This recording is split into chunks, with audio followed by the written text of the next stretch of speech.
Hi everyone, and finally welcome back. It's been a very long time since I done my last video about the K10 truck, and there's a bunch of reasons.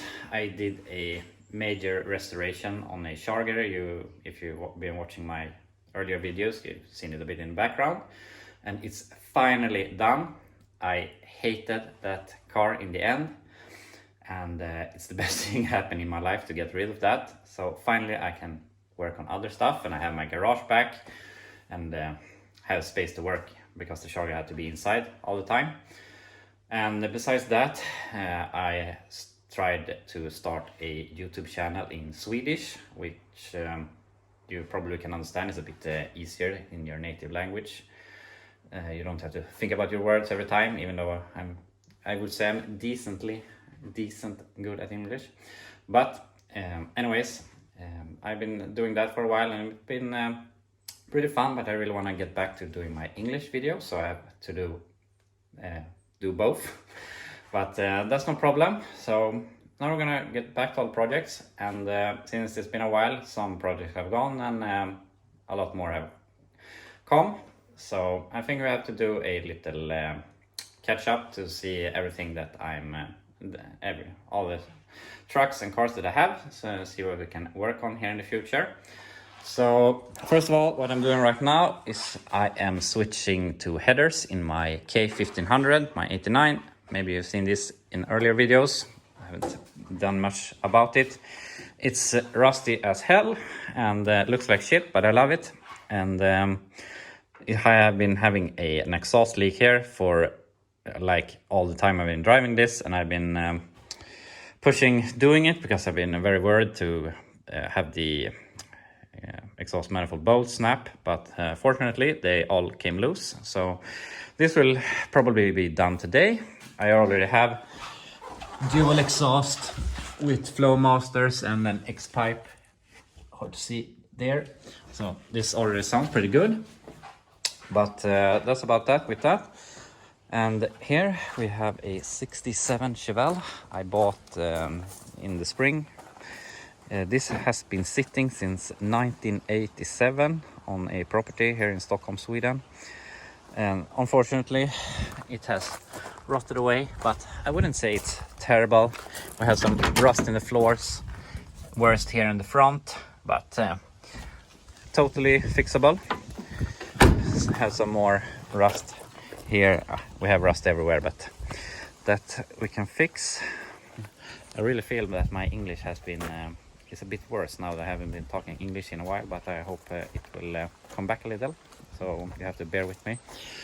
But anyway, when I bought this, it had no engine and transmission because there was a guy that had this all these years on his property. Then some tow truck guy managed to buy it, and the only thing he did was he stole the engine and transmission, so I had to buy it as a roller. And the only thing I have done is I have put in this third of a small block. It's a 262, I think, 262. They came in Monzas and Vegas and stuff like that.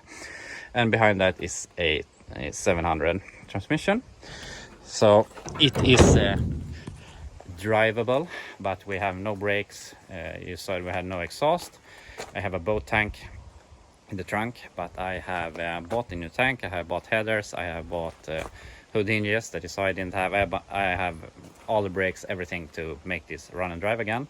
And of course I want to just make it run and drive and get it inspected as this, in this looking like this, because I think it's really cool. It is an SS, separate seats and console and everything, but I only think it had a 283 when it was new, so no big block car or anything. But that's about that. We're gonna work with that in some future video. And besides that, you know, I love GMT 400s, or OBS as they call them. I really hate that OBS name, but that's what everyone says. I bought this it's not even a couple of months back. A really nice 93. Has a really mint interior. Looks really good. It's a gasoline 350, and it's a really nice truck. Unfortunately, I don't know why, but I really love two-wheel drives. I don't like four-wheel drives, and this is a four-wheel drive, and for some reason I can't live with that. So that one I'm gonna sell to a buddy of mine probably, and I am going to fix this instead, which is in terrible shape. As you can see, it's very rusty. It leaks gasoline back at the tank. A brake line is broken, and it leaks transmission fluid, and it's a real turd, but it drove up on a trailer at least. And besides being really dirty and smelling gross, it's decent in the interior. So this thing I really want to get back on the road, but I really have to prioritize what I want to be working with. So I have to force myself to do what's more important. And besides that, I have this thing that I forgot to put up tarp, remove the tarp, so I'm gonna do that and come back. So this is a 1968. I think I remember, if you don't have the vent window, it's 67. So I think it's a 68. I don't have a title or any paperwork for this, which we're gonna get to in the future when we try to do anything with it. But as you can see, it's probably the rustiest Firebird in existence. The whole firewall is gone. Even the dash is falling back. There, even the lid on the trunk has fallen off, and we only have the inner structure left. This whole panel is all gone. Of course, the floor is gone. I would say that, I don't know why, but this car is better underneath. Better, it's not good by any means, but it has like rusted from the top. I don't know how this has happened. From the plates, it seems to be from Florida. And the story I have is that a older man bought this as a sports car from Florida. He shipped it here to Sweden, and he I don't know how many years has passed between this, but unfortunately he died. So the car got just sitting, and his family didn't want anything to do with it, so they called a scrapyard that came and picked it up. But the scrapyard, I think it was a little bit sad to crush it, so he put it on for sale on Marketplace, and I bought it for like $1,000, which I think is a fair price, because I think I can get a lot more in parts. We had the whole convertible frame, we have an engine that has been sitting for a while. It's guaranteed stuck, but I really want to try to get this thing running, and possibly make it drivable, so we can just try and drive it here on my backyard. So maybe that's something you would like to see, but I'm gonna get to that here in a future video also. And besides the Firebird, I still have the 77 Blazer. I pulled out of the woods in an earlier video. Also, my best performing video ever got over 100,000 views, so thank you for everyone that watched that. And we have the K10 truck we worked on last. These trucks haven't happened anything since you saw them last. I've been working on a lot of other stuff. And besides that, we have, unfortunately, my shelf here still have extender that's been also sitting since you saw it last. I really need to get back working on this to make it drivable, make it pass inspection so we can use it, drive it on the streets. So that's something also going to work with here in the future. Since I got rid of the charger, I have a lot more time to work now to get time to work with my own projects. So hopefully now we can get a better schedule with hopefully weekly videos where I can work on my stuff. Just so look forward to that, or I hope you look forward to that. And here we have a really odd project I've been working on. So unfortunately I have a mess in here. There's a tank for the Chevelle.